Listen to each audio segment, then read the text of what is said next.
Hey y'all, what's going on? Welcome back to Smiley Said It. On today's episode, I'm going to be talking about the movie He's Just Not That Into You, which came out in 2009. I was 17. He's Just Not That Into You, girl.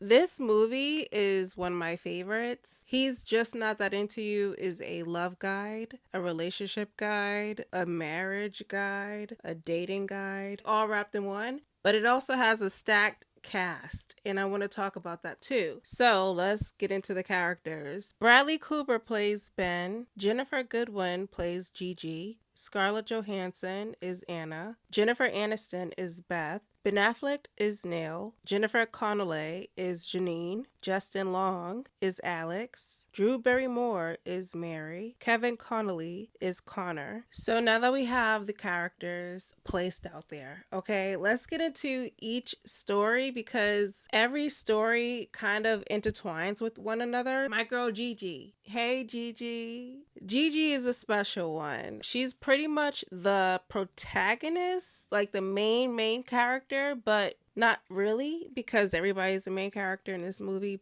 She's the special one. And I want to talk about Gigi because at first, I'm like, Gigi, oh my God, this girl is slow. I'm like, you know what? A lot of us were Gigi at one point in our dating lives, at least a little bit of it. And also, my last video was based upon Miranda and Carrie's relationship, but mostly about Carrie and how she's like pretty much a trash friend. I want to insert this clip from Sex and the City because how it matters with the movie. Burger, what do you think? Really want to know? Please, I would love to have a man's opinion for a change. All right, I'm not going to sugarcoat it for you. He's just not that into you. Or they're freaked out by their own feelings? There's a lot of push-pull out there, a lot of mixed messages. Yeah, I'd have to say that's all code for he's just not that into you. I'm sorry, but with guys, it's very simple. If we're into you, we're coming upstairs. We're booking the next date. There are no mixed messages. But I've spent my whole life deciphering mixed messages. Wow, he's just not that into me. Look, if he's not into you, the guy's obviously a weenie, so... No, I love it. It is the most liberating thing I have ever heard. Think how much time and therapy I could have saved over the last 20 years if I had known this. He's just not that into you. Gigi is what we call a hopeless romantic. She's someone that we're like, okay, she really believes that there is that one special person out there for her. But she's so desperate to find that one person that she ignores all of the red flags and the men that only wants her for like a one night stand, a fling type of thing, or the guy just doesn't want her at all. She has no social awareness when it comes to the dating scene. Gigi, her character is meant for you to feel sorry for her, but at the same time, you do get frustrated. This movie really was a reflection of a lot of my dating experiences over the years. Nevertheless, I did have some very shameful, embarrassing moments. So I'm not going to shame Gigi the way that I wanted to. Anna is shopping and she bumps into Ben, who is a married man. Anna just got off the phone with Connor. Just wanted to let you know I was thinking about you. Who was on the date with Gigi. And so you see the intertwining of it all. Anna gets excited because she wins a fucking cooler at the register. And she turns to Ben, and Ben has a pack of beer, who is clearly stressed out from his marriage because he really is. And I kind of don't blame him, but how he went about the marriage is totally fucked up. She is taking an interest in him. Clearly want to fuck. So that happens eventually. Right now we're going to talk about how he gives a signal that he is single until they're in the street or an alleyway somehow, whatever. And he's like, yeah, I can't do this because I am married. Basically, she's like, we could just be friends. We know how that goes. No, he's married and you guys already locked eyes and made it clear that you guys wanted to fuck. Gigi analyzes men based upon potential. That is dangerous, actually. You don't want to put in your head what someone is or what they're doing or any of that. You can't think about that. You can't think of who someone is because you're going to ignore who they actually are. Ben is married to Janine. She's more of the control freak. She seems nice. You could tell Ben just didn't care for her after a while. Ben smokes cigarettes. Janine does not care for it. They have renovations going on in their home and they have Latinos working for them. She blames the men that are working on her home for smoking cigarettes, and the men that are working for her are like, we don't smoke. Ben is the one that's smoking the cigarettes. When they're at Home Depot, Ben decides to tell her that he's cheating. The emotional manipulation was at its height at this point when it came to how shitty Ben was. Ben allowed her to continue to accuse their workers of smoking, knowing damn well he was the one that was smoking. You admitted that you cheated because you wanted to emotionally manipulate her so she couldn't go off on you in the store, which she kind of hinted at. And he's like, no, that's not why I told you this. In the middle of Home Depot, whatever the fuck warehouse they were in, why would you tell me that you cheated on me in the middle of a store? Because you know if I freak out, I'm going to be the crazy woman. And if I freaked out and grabbed a hammer off one of these goddamn shelves and clocked you upside the head, they're gonna be like, oh, first degree, and get me locked up while you can go and hang out with the side chick free and all. And then she's like, you want a divorce? Why would you even care? You should have let his ass walk away. But you wanted to work things out. But he should have just left. He should have just divorced her without cheating and doing all this other shit. Ben had the opportunity to be like, yeah, I do want to leave. I do want a divorce. But he didn't, because he's a manipulator on top of a cheater and a liar. He had a way out. I would love to know the statistics on after infidelity happens, how much therapy works to fix the marriage. Is it a big number where people are like, it actually works enough for me to try it out? Or do people just make that their go-to? I wanna know that. Okay. I really want to know. I would never know. That ain't got nothing to do with me. Let's talk about Beth and Neil. Beth is the woman that I seen myself more in out of all of the women, especially after being in like a 4-year relationship, which was the longest relationship I was ever in, where you convince yourself that you're like, yeah, I can be patient, for this person, even though they're telling me and giving me signs that they don't want to marry me. But for some reason, I'm holding on to this hope and this idea that I can change their mind. They were comfortable for like the 7 years they were together, but when it came time for her to tell Neil, I've been wanting to marry you for 5 years and I can't do it. She was like, I can't be your girlfriend anymore. I want to be your wife. And do you want to do it? Do you want me to be your wife? Yes or no? He pretty much was like, no, because he told her from the jump, I don't believe in marriage. Yeah, it sucks. Eventually, later on, he does end up proposing to her. But before that, I don't need the marriage. I don't need the ring. We could just be together. I miss you. I love you. Because after they separated for a little bit, she missed him. I get that.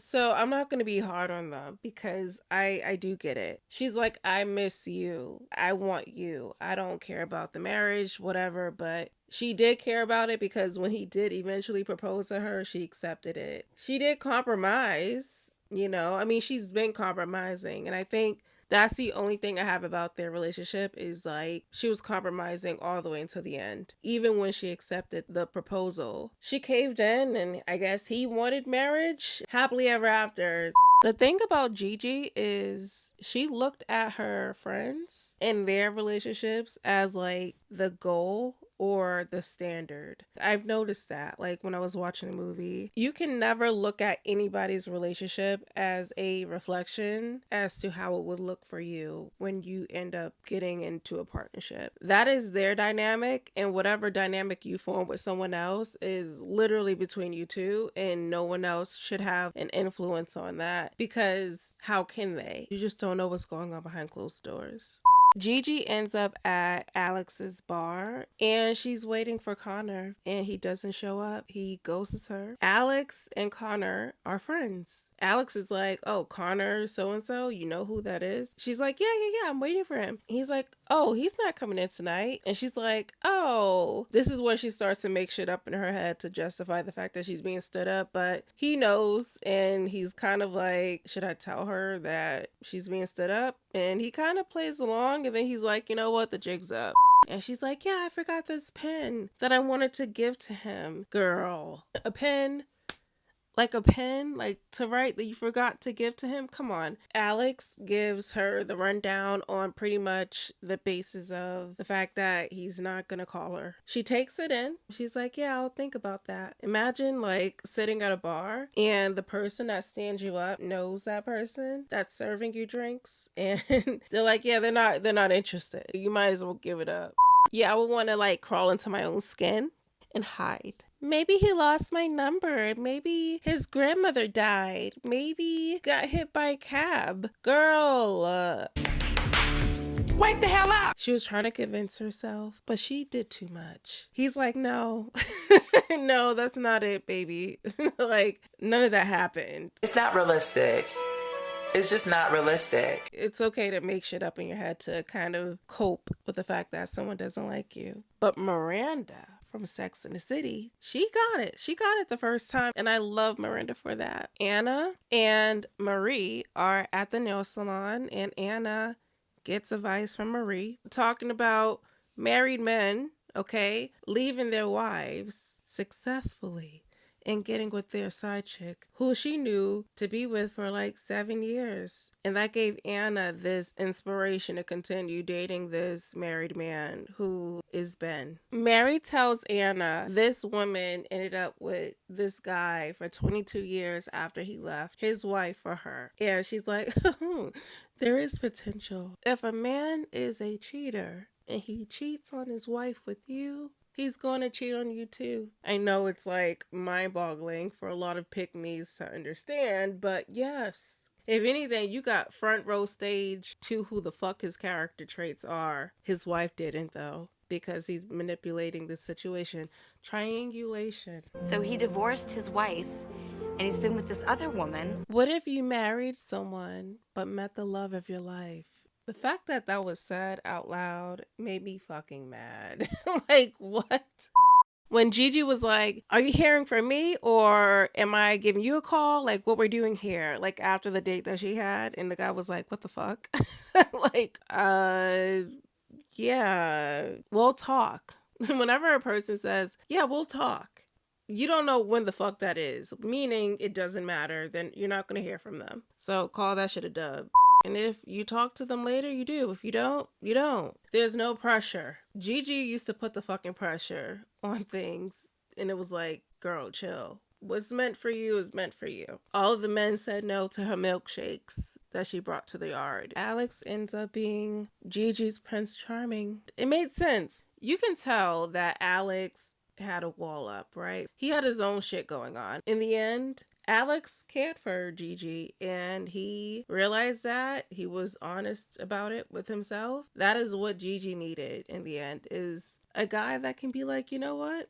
I messed up and I'm gonna make it right. After she embarrassed herself a few times. Now that I'm in my 30s, I love saying that. Watching the movie back, I would never tell a guy that I'm like dating about my past failures of relationships and shit. I wouldn't give him the opportunity to mirror or try to become this person that I'm looking for, because it's so easy to, right? If you're like, I've been through so much in my past and I'm looking for a guy that opens the door, that buys flowers, that buys me chocolate on Valentine's Day, and he does it, you're gonna be like, oh my god, he's my Prince Charming. And he's like, no, you told him how to become your Prince Charming. Easiest way to manipulate a person, if you give them the actual like blueprint to become the Prince Charming, instead of them showing you who they are, right? They're supposed to show you who they are without you telling them what you're looking for. Let them show you who they are. Don't be Gigi. Be Gigi in the end, where she's accepted the fact that who's meant for you is meant for you. There's no checklist. There's no Prince Charming. There's no chariot. There's none of this. It's not Disney. This is reality. And it's bleak at times. Sometimes people work out, when it comes to romantic relationships, and sometimes it doesn't work out. And Gigi didn't lose faith. I will give her that. She admitted, I'm not going to lose faith and I'm going to keep trying. I was like, go ahead, girl. It worked out, but she did have to kiss a lot of frogs. It is Ben and Anna about to get down at his job until his wife comes unexpectedly and he shoves her in the closet, child, while he ended up having intercourse with his wife, and Anna had to hear, and I don't know if that's a punishment for a side chick or what, but goddamn, like, I would hate to be in her shoes. Whew. Gigi would analyze men based upon potential, and I'm like, you can't do that. After a certain age, it becomes dangerous even for a lot of women to have the mindset that Gigi had, because if you're this naive when it comes to dating, you are going to fall into a trap that you may not get out of. I mean, that is the reality. She kept convincing herself that these men were potentially good guys, and it was like, no, they're telling you, I don't like you like that. There are men out there that will take advantage of women that are naive like Gigi and cause them harm. Anna's character, like, you over here messing with a married man that you know is married. The side piece might cause harm to the wife or the husband. Like, I watch a lot of true crime. Mary and Connor ends up getting together in the end. They realized that they were actually like talking to each other and didn't realize it, which is cute for them. I don't really care for their storyline. I'm not gonna hold you. It was cute, but no drama behind it, right? Connor reminds me of the good guy that wants to build his family with someone, but he's also stringing along another woman on the side that actually wants the same shit that he wants to give someone else. Connor wanted a baddie, but he wanted to treat the innocent good girl like shit by stepping out during a date to call the baddie. Meanwhile, the baddie was playing him for the actual baddie in another marriage. Okay, don't get me started, child. The baddie didn't want the loser. The loser wanted the baddie. The baddie wanted the baddie. The baddie ended up choosing his marriage over the baddie. Ended up looking messy. The only people that won in the end were Gigi. Ben ended up divorced, still smoking cigarettes. Anna ended up being the bad bitch, single bitch that she is, and I love that for her. Neil and Janine ended up being engaged and getting married. I'm not gonna lie, like, I did like when Gigi ripped up the phone number the guy gave her and was like, if he's gonna call, he's gonna call. I'm not gonna call him. Let me just rip it up. That was progress. When Mary was talking to her two gay colleagues, I love that part of the movie. And he was like, they were going through the voicemails and he was like, Mary, Mary, Mary, Mary. Mary, oh Mary, Mary, Mary. And then he ended up calling someone else and leaving a voicemail mistakenly on her voicemail by calling another woman's name. Amazing. Don't go over to these men's apartments that you don't know. Like, don't go over to their place. It's a trap. It can be a trap. But do not invite him over to your apartment so soon either. But let me say, Anna ain't shit either. Anna led Connor on. Okay, I will say that. Anna knew damn well she had no business entertaining Connor, who wanted something serious, and she used him as the second option after the whole thing didn't work out between her and Ben. So because things didn't work out between Anna and Ben, she wanted to use Connor as her second gateway, but she became honest and was like, I don't want you like that. But it was way after the fact, and the webs of lies amongst these people were just crazy. Janine got her freedom from being divorced from that ain't shit Ben, and I'm happy for her. Whatever endeavors that she decides to take place in her life, have at it. Dating is supposed to be fun. It's not supposed to be this game chasing, manipulating tactic that people use it for, and I don't know. Like, if it's complicated, it's not worth it. If it's not good in the beginning, it's not going to be good in the end, right? But also, you don't divorce the same person you married. But yeah, that's it. Thank you for watching. I appreciate you guys. Don't forget to subscribe and comment. Let me know what you guys want me to review next. Thank you. I'll see you guys in the next video. Peace, love, and happiness. Bye.